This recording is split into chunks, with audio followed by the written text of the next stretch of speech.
আজকের গল্পটা শিগে আর লিসার একদমই ভিন্ন জগতের এক জাপানি দম্পতি আর তাদের ইসলামের পথে আসার কাহিনী।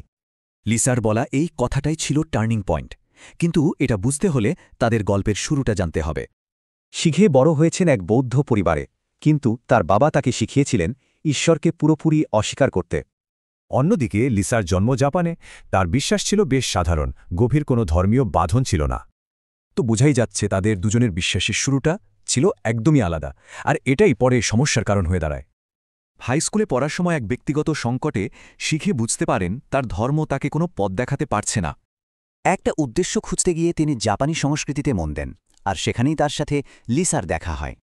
এর অনেক বছর পর এক সিরীয় শরণার্থীর মাধ্যমে তিনি ইসলামের ইখলাস ধারণাটির সাথে পরিচিত হন। শিগেরের কাছে বিষয়টা ছিল একদম পরিষ্কার। তিনি বুঝতে পারলেন তিনি আসলে সবসময় ঈশ্বরে বিশ্বাস করতেন, কিন্তু পরিবারের কথা ভেবে, বিশেষ করে স্ত্রীর কথা, শিগে তার এই নতুন বিশ্বাস লুকিয়ে রাখতে শুরু করেন। ধীরে ধীরে লিজার সন্দেহ হতে থাকে। তিনি ইসলাম নিয়ে পড়াশোনা শুরু করেন শিগেকে ভুল প্রমাণ করার জন্য। ঝামেলা বাড়তে থাকে। শিগের দাড়ি নিয়ে পরিবার থেকে বাজে মন্তব্য আসতে থাকে, এমনকি সন্ত্রাসীর সাথেও তুলনা করা হয়। এক পর্যায়ে তাদের বিয়ে প্রায় ভেঙেই যাচ্ছিল। লিসা তাকে ধর্ম পালনের জন্য বাড়ি ছেড়ে দিতে বলেন। এক রাতে লড়াই করতে করতে ক্লান্ত হয়ে শিগে হাল ছেড়ে দেন।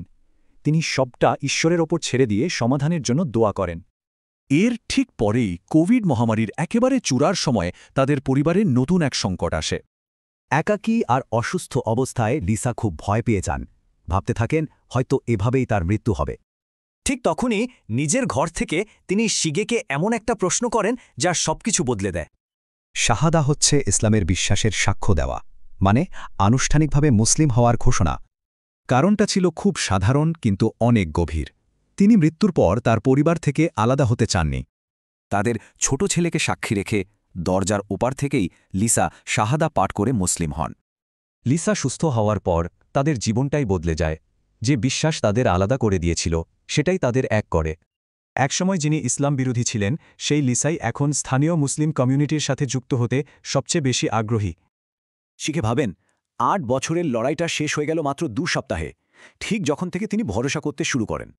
এই গল্পটা দেখায় কিভাবে একটা সাধারণ সংকট আর বিশ্বাসের শক্তি যে কোনো বিভেদকে গভীর বন্ধনে বদলে দিতে পারে।